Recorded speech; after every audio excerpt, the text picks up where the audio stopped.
नमस्कार, बहुत स्वागत है आपका। मैं हूं आपके साथ शिवम सोनी। आप देख रहे हैं न्यूज स्टेट। सिवनी हवाला कांड को लेकर सियासी गलियारों में सुगबुगाहट तेज हो गई है। 11 पुलिसकर्मियों के चलते खाकी फिर से दागदार हुई है, लेकिन मध्य प्रदेश के मुखिया डॉक्टर मोहन यादव ने सख्त संदेश दिया है। मुख्यमंत्री ने कहा है कि कानून का उल्लंघन करने वालों को बख्शा नहीं जाएगा। आपके मुद्दे का सबसे बड़ा सवाल है कि रक्षक ही भक्षक बनेंगे तो सिस्टम कैसे चलेगा। कारोबारी से लूट हुई है करीब 3 करोड़ रुपए। अब सिस्टम में हड़कंप मचा हुआ है। 1.5 हमारे 1.5 तुम्हारे का फॉर्मूला फेल हो गया। अब जेल की नौबत है क्या? सिवनी हवाला कांड में कितने गुनाहगार हैं? हवाला कांड को लेकर सियासी आर पार शुरू हो गई है। हमारे साथ मेहमानों का खास पैनल होगा, लेकिन एक रिपोर्ट आपको दिखाते हैं, उसके बाद चर्चा की शुरुआत।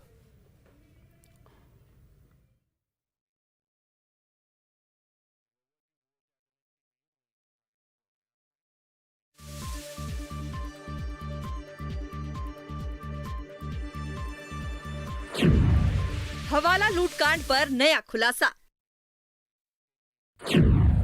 11 पुलिस वाले लुटेरे, 10 की कोर्ट में पेशी। हाई कोर्ट में हुई सुनवाई।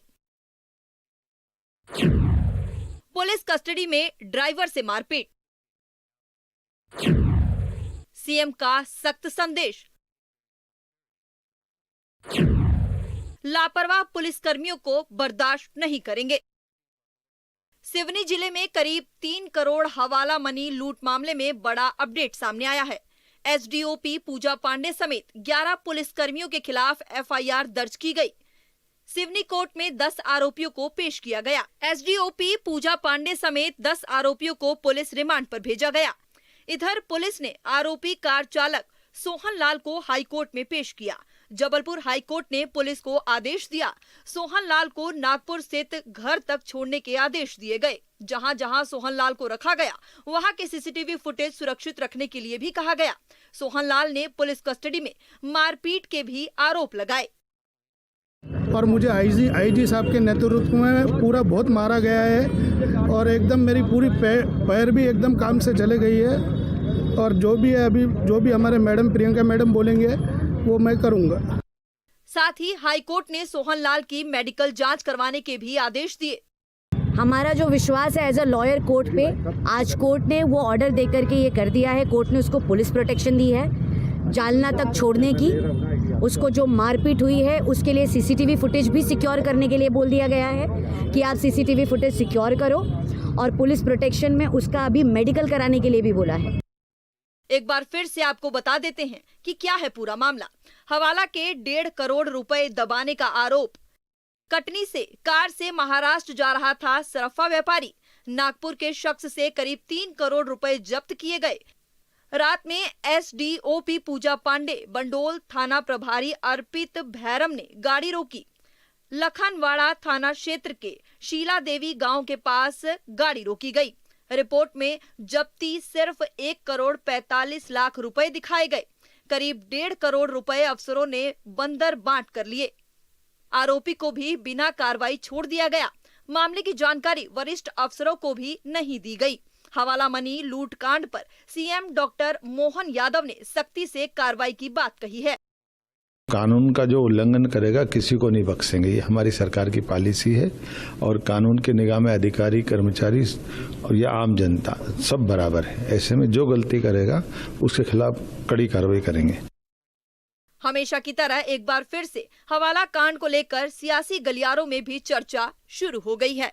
Team news state. तो जांच लगातार की जा रही है। सरकार के एक वरिष्ठ आईपीएस अधिकारी को जांच का जिम्मा सौंपा गया है। वो इस पूरे मामले की जांच करेंगे और मुख्यमंत्री मोहन यादव ने भी साफ संदेश दे दिया है कि जो भी दोषी होगा बख्शा नहीं जाएगा, चाहे कानून का ही नुमाइंदा क्यों ना हो। अगर अपराध किया है तो उसकी उचित सजा उसे मिलेगी। चर्चा पे आते हैं, मेहमानों के पास चलते हैं। रामनिवास यादव हमें ज्वाइन करेंगे जल्दी। एक्स डीजीपी हैं। डॉक्टर नुपुर धमीजा है, वरिष्ठ अधिवक्ता है सुप्रीम कोर्ट के। बहुत स्वागत है आपका। सागर केसरा है, प्रवक्ता भारतीय जनता पार्टी के, आपका स्वागत है। और धर्मेंद्र शर्मा है, प्रवक्ता हैं कांग्रेस पार्टी के, आपका स्वागत है चर्चा में शामिल होने के लिए। लेकिन शुरुआत सागर केसरा साहब, ये जो पूरा प्रकरण सामने आया सिवनी लूटकांड का, इसमें जो वाकया घटा है उसे देखने से लगता है कि एक और तो कानून के हाथ बहुत लंबे हैं, लेकिन जब यही लंबे हाथ गुनाह करते हैं तो फिर क्या कहा जाए। वो भी मध्य प्रदेश जैसा प्रदेश जहां पर कानून को लेकर स्मार्ट पुलिसिंग की बात कही जाती है और बड़े से बड़े अपराधियों को पुलिस पकड़ के लाए, लेकिन उसके बावजूद जब ऐसी घटनाएं घटे तो फिर पुलिस की छवि धूमिल होगी। आम जनता पर विश्वास कैसे बनेगा पुलिस का।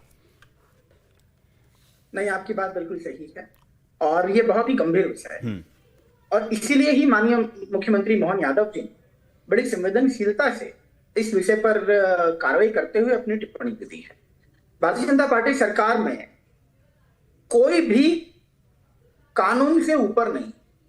माननीय मुख्यमंत्री जी ने स्पष्ट रूप से कहा है, चाहे वो वर्दी पहनने वाला अधिकारी है या कोई आम नागरिक, गलती करेगा तो जेल जाना है, ये निश्चित। सिवनी प्रकरण इसका सबसे बड़ा उदाहरण है। मुख्यमंत्री मोहन यादव जी ने बिना देर किए कार्रवाई का आदेश दिया। 10 पुलिसकर्मियों की गिरफ्तारी हो चुकी है, एफआईआर दर्ज हुई। ये सब दिखाता है कि अपराध को छिपाते नहीं है हम, बल्कि उसे मिटाने का कार्य करते हैं। जीरो टॉलरेंस की नीति पर भारतीय जनता पार्टी की मोहन यादव जी की सरकार काम कर रही है। वहीं कांग्रेस सरकार में, कांग्रेस शासन में भ्रष्टाचार पर सिर्फ लीपापोती होती थी, लेकिन आज भारतीय जनता पार्टी सरकार किसी को बख्शा नहीं जाएगा इस नीति पर काम कर रही है। वर्दी में छिपे चाहे लुटेरे हों, कानून के शिकंजे से कभी नहीं बच पाएंगे। कानून सबके लिए समान है और यही मोहन यादव जी की नीति है। और आप देखिए, जवाबदेही की मिसाल है, फौरन कार्रवाई हुई है। मुख्यमंत्री जी ने आदेश दिया, एसआईटी बन गई, जांच हुई और गिरफ्तारी हो चुकी है। सिस्टम काम कर रहा है, छिपा नहीं रहा है। ये वही बदलाव है जो भारतीय जनता पार्टी लेकर आई है, जिसे अगर अंग्रेजी में कहें तो अकाउंटेबिलिटी, ट्रांसपेरेंसी एंड एक्शन। तो ईमानदार पुलिसकर्मियों को संदेश है कि आपकी प्रशंसा होगी, आप सरकार में अच्छे कामों करेंगे तो जो ईमानदार जनता की सेवा कर रहे हैं, सरकार उनके साथ खड़ी है, उनका प्रमोशन होगा, उन्हें सम्मान मिलेगा। लेकिन भ्रष्टाचार करने वाला कोई भी प्रशासनिक अधिकारी कभी उसे किसी भी हालत में बख्शा नहीं जाएगा और ये असली सुधार है। और भारतीय जनता पार्टी की सिस्टम को साफ करने की प्रतिबद्धता है। ठीक है सर, कि सरकार ने मुख्यमंत्री साफ कर चुके हैं, धर्मेंद्र शर्मा जी मुख्यमंत्री साफ कर चुके हैं। मध्य प्रदेश में सुशासन सर्वोपरि है, कानून के साथ कोई खिलवाड़ करेगा तो ये ठीक नहीं रहेगा, सजा होगी, जेल जाएगा और जो भी उचित धारा उनमें कार्रवाई होगी। सबसे बड़ा मजाक मोहन यादव जी ने यही किया है। आप देखिए, मोहन यादव जो कि मुख्यमंत्री के साथ साथ मध्य प्रदेश के गृह मंत्री, मीडिया का चौतरफा दबाव और लगातार जब अखबारों में ये खबर छपती रही, उसके 5 दिन बाद जाकर कार्रवाई करने का याद आया मोहन यादव जी को। आप देखिए, इस समय मध्य प्रदेश में मोहन यादव जी के नेतृत्व में संगठित लूट का काम चल रहा है। चाहे वो मध्य प्रदेश की पुलिसिंग का मामला हो, चाहे आप देख लीजिए भोपाल जो मध्य प्रदेश की राजधानी है, मुख्यमंत्री के नाक के नीचे एमडी ड्रग्स की 1800 करोड़ की फैक्ट्रियां पकड़ी गई।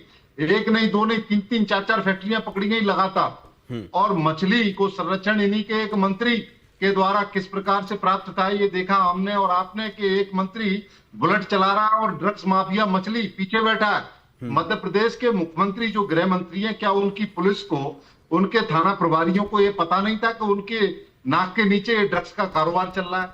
सबको सब पता था। सबके संरक्षण में ये इस प्रकार के कृत्य चल रहे हैं। आज देखिए, जिसको हम रक्षक कहते हैं, पुलिस जिसके ऊपर जिम्मेदारी है मध्य प्रदेश की जनता की रक्षा करने की, मध्य प्रदेश में लॉ एंड ऑर्डर को स्थापित रखने की, आज क्या है, मध्य प्रदेश की पुलिस ही डकैती का काम कर रही है। डकैती डालने का काम मध्य प्रदेश की पुलिस कर रही है। ऐसे कितने आपने आरोप लगा रहे हैं धर्मेंद्र जी, आपने ऐसे कितने कांड देख लिए हैं, ये सिवनी कांड के, हवाला लूट कांड के अलावा? क्योंकि मुख्यमंत्री ने तो साफ संदेश दे दिया ना सर, डीजीपी इसमें एक्शन बोल रहा है, इसमें मुख्यमंत्री ने साफ संदेश दिया।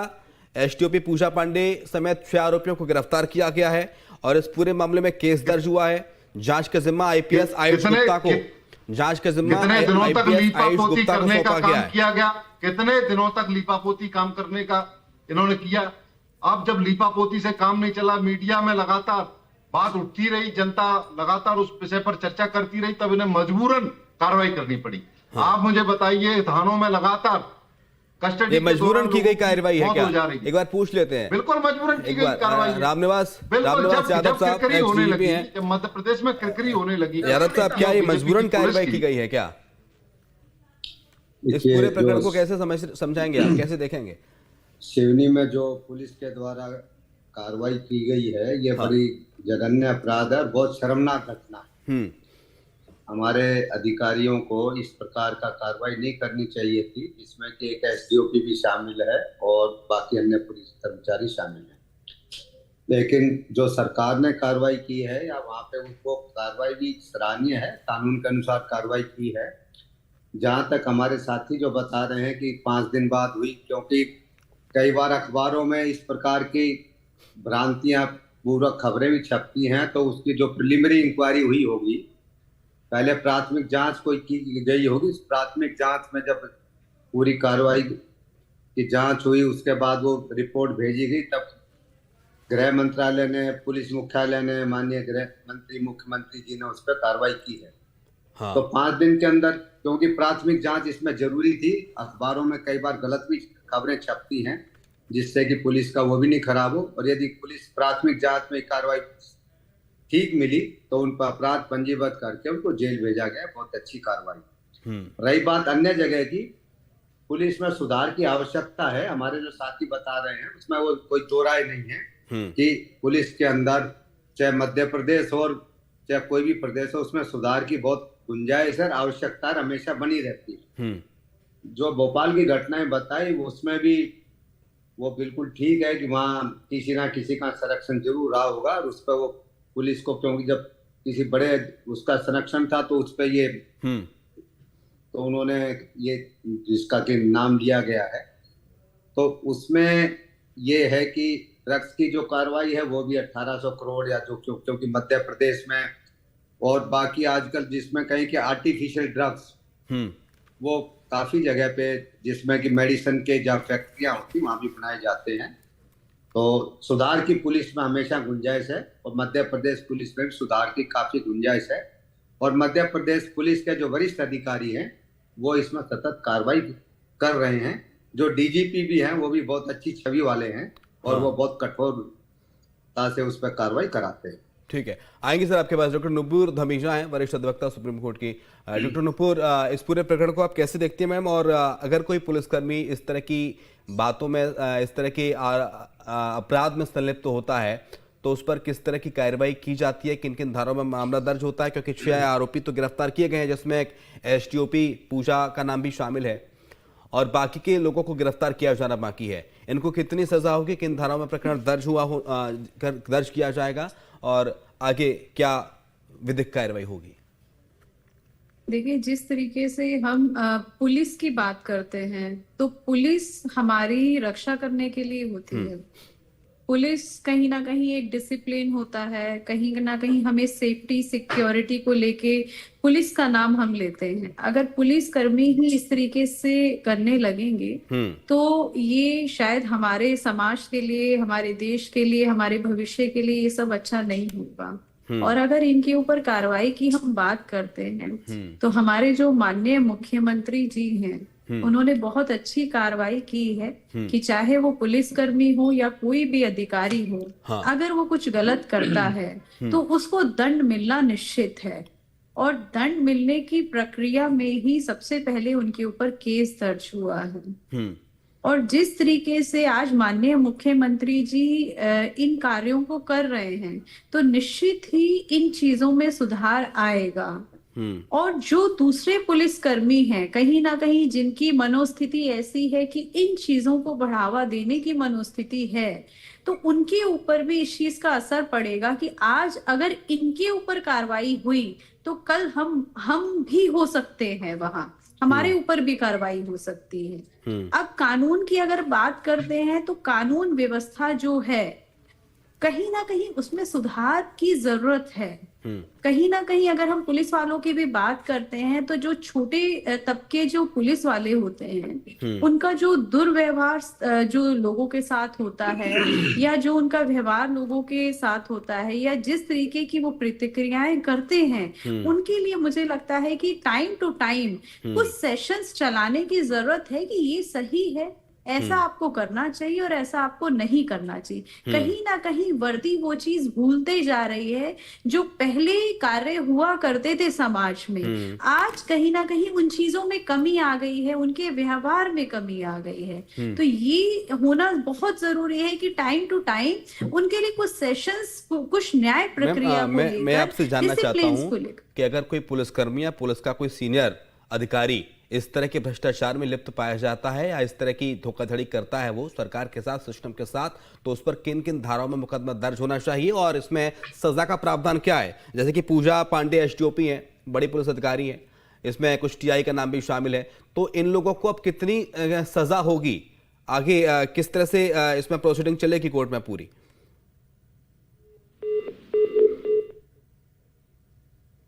डॉक्टर नुपुर धमीजा।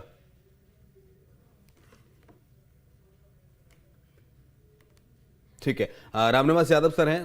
रामनिवास यादव सर, आपसे ये जानना सर ये शायद, क्योंकि इस तरह के कई प्रकरण सामने आते हैं कि हवाला का मोटा पैसा कहीं से आ रहा है, पुलिस ने गाड़ी चेक की, गाड़ी में पता चला कि 50 लाख रुपए हैं, 2 करोड़ रुपए हैं, 4 करोड़ रुपए हैं, इसमें 3 करोड़ रुपए थे। 1.5 करोड़ के आज सेटलमेंट हुआ कि 1.5 करोड़ आप रखिए, 1.5 करोड़ हम रखेंगे, बात को दबा दिया जाएगा। लेकिन मीडिया को पता चल गया तो वो बात नहीं दब पाई। लेकिन ऐसे कई और प्रकरण सामने आए होंगे जो मीडिया के सामने नहीं आए, जो सरकार तक नहीं गए और फिर उन पर कार्रवाई भी नहीं हुई और मामला चलता रहा और जो अधिकारी हैं वो मलाई खाते गए। सिस्टम में ट्रांसपेरेंसी कैसे आएगी ताकि ये जो रकम जमा हो रही है हवाला की या जो ब्लैक मनी जमा हो रहा है वो एकदम ट्रांसपेरेंट रहे, पता चले? इसके लिए क्या प्रावधान किए जाने चाहिए? ये इसमें जो प्रकरण कायम हुआ है, जैसे अभी आपने प्रश्न उठाया था हमारे जो कानून के विशेषज्ञ हैं तमीजा जी से, इसमें वही प्रकरण है जो आम नागरिक के लिए है। यानी एक डकैती की जो धाराएं लगी हैं, वो जो धाराएं आम नागरिक के लिए हैं कि उन्होंने किसी का सामान लूटा, लूट में 5 से ज्यादा व्यक्ति हैं तो डकैती हो गई और उनको उसी प्रकार की कानूनी प्रक्रिया रहेगी, उसी प्रकार की सजा मिलेगी। अब रहा सिस्टम में ट्रांसपेरेंसी की, ये समय समय पे जो सीनियर अधिकारी हैं वो करते हैं इसमें, लेकिन खुद ही सीनियर अधिकारी का मनोबल जो है वो डगमगाया। पैसों को देख के तो रक्षकों का मनोबल डगमगा जाता है जब हरे हरे नोटों की घटना होती है। बहुत ऐसे अधिकारी कर्मचारी हमने अपने जीवन में देखे हैं, इवन सिपाही भी, होमगार्ड भी, ये ऐसी बात नहीं है। मैं हजारों उदाहरण दे के, क्योंकि मध्य प्रदेश में और इवन छत्तीसगढ़ में, देश में भी, जो कि किसी चाहे उनके सपाट 100 करोड़ भी रख देंगे तो नहीं डगमगाएंगे, वो उसकी ऐसी बात नहीं है। लेकिन ये दुर्भाग्यपूर्ण बात है और इसमें सिस्टम में ये रहता है कि जिसमें कि ओपननेस, कि पुलिस अधीक्षक जी, यदि प्रेस का भी एक बड़ा योगदान है, पुलिस अधीक्षक पहली मीटिंग में यदि बता दे भाई आपकी कोई भी जानकारी आती है तो आप हमें किसी भी समय पे सूचना दें, हमारे किसी भी अधिकारी को सूचना दें, तो पब्लिक भी सूचना दे देती है, प्रेस वाले भी सूचना दे देते हैं, आम पब्लिक भी सूचना दे देती है, तो एक क्रॉस चेक और डर बना रहता है। तो उसमें एक नियंत्रण हो जाता है, उनको भी, कर्मचारियों को मालूम रहता है कि कोई ना कोई सूचना मिल जाएगी। मैं एक व्यक्तिगत उदाहरण दूं, जब मैं पुलिस अधीक्षक मंदसौर था तो मंदसौर में इस प्रकार की जो अफीम मिला तो आधा वो अफीम वाले को छोड़ देते थे, आधा खुद रख लेते थे, उसका हिसाब कर लेते थे।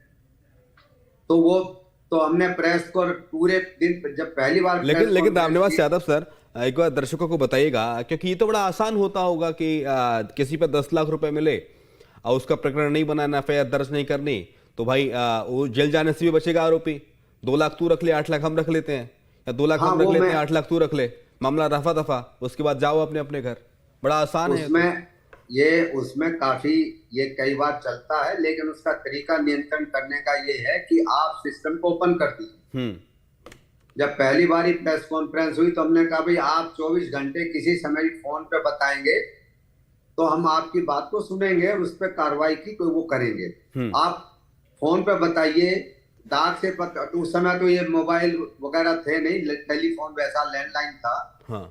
और आज तो और भी ज्यादा सोशल मीडिया है, तो उसमें तो और भी ज्यादा आसान तरीका है कि आप SMS कर, व्हाट्सएप कर सकते हैं या जानकारी दे सकते हैं, फोटो खींच के भेज सकते हैं। तो उस समय तो डाक का ही माध्यम था, तो भी ये था कि 10 दिन में डाक मिली, 5 दिन में डाक मिली, तो उसकी फिर कार्रवाई के कोई पूछा था कि, और एक जिसको कहें कि सामाजिक दबाव कि भाई कोई भी आम नागरिक सूचना देगा या कोई पत्रकार भी सूचना देगा या राजनेता भी सूचना देंगे। ऐसा नहीं है कि राजनीतिक लोग भी वो जो है वो भी काफी हजारों लोगों से मिलते हैं, तो वो भी जनता की सेवा करते हैं, तो वो भी पूरे सूचना दे देते हैं, साहब आपके फलाने थानेदार ने ऐसा ऐसा कर दिया है, अब आप उसमें दिखवाइए। तो वो जानकारी मिल जाती है, तो उसकी वजह से अधिकारियों पर दबाव भी बनता है और उसमें कानूनी कार्रवाई भी होती है। इसमें हमारे में एक पिपलिया मंडी थाना था, उस समय उस थानेदार ने क्या किया कि जो अफीम मिली उसमें 2 मुलजिम किसी दूसरे को लगाए। असली तो सर इसमें सस्पेंशन से काम चलेगा या टर्मिनेशन होना चाहिए? इसमें सस्पेंशन से काम नहीं चलेगा। हाँ। सस्पेंशन तो इसमें 2 प्रक्रिया है। एक तो ये आपराधिक प्रक्रिया हो गई। हाँ। आपराधिक प्रक्रिया में तो वो जो भी कोर्ट माननीय न्यायालय कार्रवाई करेगा, सजा होगी, वो तो उसमें सालों लगेंगे। साथ में इसके जो है विभागीय जांच करनी चाहिए। विभागीय जांच जो कि 3 महीने 4 महीने में जो भी पूरी करके और इनका नौकरी से बर्खास्त करो। तो जितने भी हैं 10-11 जो लोग भी लोग हैं, हाँ, तो वो फिर ताकि एक सख्त संदेश जाए। हालांकि मुख्यमंत्री लगातार इस पर सक्रिय हैं। मैं आऊंगा सर आपके पास। सागर कसेरा साहब, हाल ही में खबर आई थी 2-4 दिन पहले कि एक युवक की पिटाई की गई है और उसकी इतनी पिटाई की गई, उसको इतना मारा गया कि उसकी जान ही चली गई। इस बात को धुंधला हुए जुम्मा 4 दिन नहीं हुए, एक और प्रकरण सामने आया था जिसमें हवाला की लूट हुई है। 1.5 करोड़ 1.5 करोड़ मेले का सिस्टम बनाया गया। ऐसे में मध्य प्रदेश में पुलिसिंग की जो छवि है वो सर धूमिल हो रही है और इस पर सवाल खड़े हो रहे हैं। एक और तो सरकार तानाशाही रवैया अपनाती है, 3rd डिग्री देती है और जान ले लेती है किसी की। दूसरी ओर पुलिस भ्रष्टाचार में संलिप्त पाई जाती है। हवाला की रकम को अपना बनाकर मामला रफा दफा करने की कोशिश की जाती है। अगर वो 25 लाख रुपए का हेरफेर ना होता ना, उस शख्स को, उस कारोबारी को 25 लाख रुपए कम ना दिए गए होते तो शायद ये मामला दब जाता और मीडिया के सामने नहीं आता और दोनों मलाई खा रहे होते। देखिए, मैं आपकी बात से सहमत हूं। ये विषय बहुत गंभीर है और दोनों ही विषयों पर माननीय मोहन यादव जी ने बहुत गंभीरता से और त्वरित संज्ञान लिया है। और इसीलिए मैं इस बात पे कहना चाहता हूं, जो भी कांग्रेस के प्रवक्ता जी बात कर रहे थे कि सरकार मजाक कर रही है, तो ये शायद अपने जमाने में या राहुल गांधी जी के चरित्र के विषय में बता रहे होंगे, जिन्होंने कोर्ट रूम को और सदन को और जनता और समाज के बीच को सिर्फ मजाक का एक अड्डा बना लिया है। भारतीय जनता पार्टी और संवेदनशील मुख्यमंत्री मोहन यादव जी ऐसे विषयों पर मजाक नहीं करते, बल्कि गंभीरता से कानून को लागू करके मोहन यादव जी स्पष्ट रूप से कहते हैं कि सबके लिए बराबर है, चाहे अधिकारी हो या आम नागरिक। 0 टॉलरेंस की नीति है। मैं पहले भी स्पष्ट कर चुका हूं। अगर कोई कहता है कि ड्रग्स का केस हुआ या मछली प्रकरण हुआ, तो मैं दोनों बातें कहूंगा कि ये भी भारतीय जनता पार्टी और मोहन यादव जी की सरकार में ही उजागर हुए। और ऐसे अगर विषय आते हैं या पुलिस में या पुलिस या प्रशासन में या किसी भी प्रकार से पुलिसिंग में कहीं कोई कमी पाई जाती है, तो त्वरित समाधान करके उनको डेफिनेटली खत्म करने का काम ये मोहन यादव जी की भारतीय जनता पार्टी की सरकार कर रही है। आप देख रहे हैं FIR दर्ज हुई है और जो 11 पुलिस अधिकारी हैं वो बिल्कुल। और देखिए 6 पुलिसकर्मियों को गिरफ्तार भी किया गया है। लेकिन नुपुर धमीजा जी, जरा एक बार बताइएगा जल्दी से कि इन जो पुलिसकर्मी गिरफ्तार किए गए हैं या जो गिरफ्तार होना बाकी हैं, उनमें इस तरह के कोई भ्रष्टाचार करते हुए पुलिसकर्मी पाया जाता तो कितनी सजा का प्रावधान है, कितने वक्त तक वो जेल में रहेगा? क्या इसमें ये बेलेबल ऑप्शंस है या नॉन बेलेबल है, क्या है? देखिए, जिस तरीके से ये जो केस दर्ज हुआ है, इसमें जो BNS की धारा 310(2) के तहत इसमें दर्ज हुआ है 310(2), 126(2), 140(3) और 61(2) के तहत ये मामला दर्ज हुआ है। अगर हम 310 की बात करते हैं तो BNS की धारा 310(2) में डकैती के लिए आजीवन कारावास भी हो या फिर 10 साल तक की कठोर सजा का प्रावधान है। और दंड अपराध की जो गंभीरता को दर्शाता है कि उसके हिसाब से इसमें दंड दिया जाता है। हाँ। और अगर हम बात करते हैं 126(2) की, 126(2) जो है वो रॉन्गफुल रेस्ट्रेंट के लिए है। हाँ। उसमें एक नॉर्मल प्रावधान है सजा का, लेकिन 310(2) के तहत आपको लाइफ इम्प्रिजनमेंट का प्रावधान इसमें है। हाँ। और जो पुलिसकर्मी अभी गिरफ्तार नहीं हुए हैं उनके खिलाफ भी इन्हीं धाराओं के तहत केस दर्ज होगा। हाँ। तो जिस तरीके से माननीय आपने पूरा केस स्टडी किया तो आपको कुछ ऐसा लगा क्या? आधे घंटे हूँ मैं यहाँ पे। नुपुर जी, आपको कुछ ऐसा जी। लगा क्या कि कुछ धाराएं छूट गई हैं, वो लगना बाकी हैं, या ये और इसमें एड ऑन होना चाहिए, या सब कुछ देखिए, कंप्लीट है? जिस तरीके से डकैती की बात की गई हाँ। है, रोबरी और डकैती की बात की गई है, उसका मेन बीएनएस का सेक्शन इसमें लगा है, उसी के तहत वो सफिशिएंट है, उसी के तहत इनको सजा और लाइफ वो इम्प्रिजनमेंट कारोबारी से मारपीट की गई है, वो है। उसमें सेक्शन लगा है, कारोबारी से उसमें भी मारपीट पे? इन्वॉल्व है, हाँ बिल्कुल, उसमें भी 126 2 लगा है, 140 3 लगा है, 61 2 लगा है, यानी सारे कि प्रावधान तमाम उसमें जो हैं। धाराएं, जो संबंधित धाराएं जो लगनी चाहिए थी, वो सारी धाराएं लगी हैं। यानी कि बिल्कुल, मुख्यमंत्री बिल्कुल सारी ने धाराएं जो हैं। संदेश दिया था, जो मुख्यमंत्री ने जो बयान दिया था कि वो अपनी दोषी बात कोई पर भी हो, खरे हैं, खरे बिल्कुल उतरे हैं। दोषी कोई भी हो, उन्होंने मध्य प्रदेश अपने में सुशासन बिल्कुल, का बिल्कुल। राज कायम है। धर्मेंद्र शर्मा जी और देखिए नुपुर भी बता रही हैं कि जो धाराएं थी वो सारी धाराएं लगाई हैं, कोई छूटा नहीं है, कुछ एड ऑन नहीं करना है इसमें। अब दोषी पुलिसकर्मी भुगतेंगे अपने किए की सजा, ये चीजों में और ये सुधार संदेश होगा। पूरे देश में जाएगा। धर्मेंद्र शर्मा जी, ये संदेश पूरे देश में जाएगा कि मध्य प्रदेश में पुलिसकर्मियों ने हवाला की रकम को लूटने की कोशिश की थी, तो उसका क्या असर हुआ? आपका ध्यान कुछ महीनों पहले आकर्षित कराना चाहता हूं। दतिया जिले में एक सब इंस्पेक्टर ने किस प्रकार से सुसाइड किया और अपने वीडियो को सोशल मीडिया पर कुछ अपलोड महीने किया। पहले, फिर कुछ साल पहले चले जाएंगे, फिर आप मुझे 2019 की बताइए, कमला सरकार का समय भी आप उसने अपने साथी पुलिस वक्त वालों इतना पर ही ही है मेरे आरोप पास। लगाए। शुक्रिया आपका नहीं, धर्मेंद्र जी, उसने अपने साथी बहुत शुक्रिया पुलिस वालों पर ही आपका। आरोप रामनिवास लगाए। यादव साहब, तो डॉक्टर उनके नुपुर धमीज कारण आपका को शुक्रिया, सुसाइड कर रहे हैं। सागर कसेरा प्रवक्ता भारतीय जनता पार्टी आपका शुक्रिया चर्चा में शामिल होने के लिए। तो मुख्यमंत्री ने जो संदेश दिया, उस संदेश को लेकर भी लगातार बातें कही जा रही हैं, और साफ तौर से मुख्यमंत्री ने कह दिया कि दोषी कोई भी जो भी होगा वो बख्शा नहीं जाएगा, और सख्त से सख्त कार्रवाई उस पर की जाएगी, और तमाम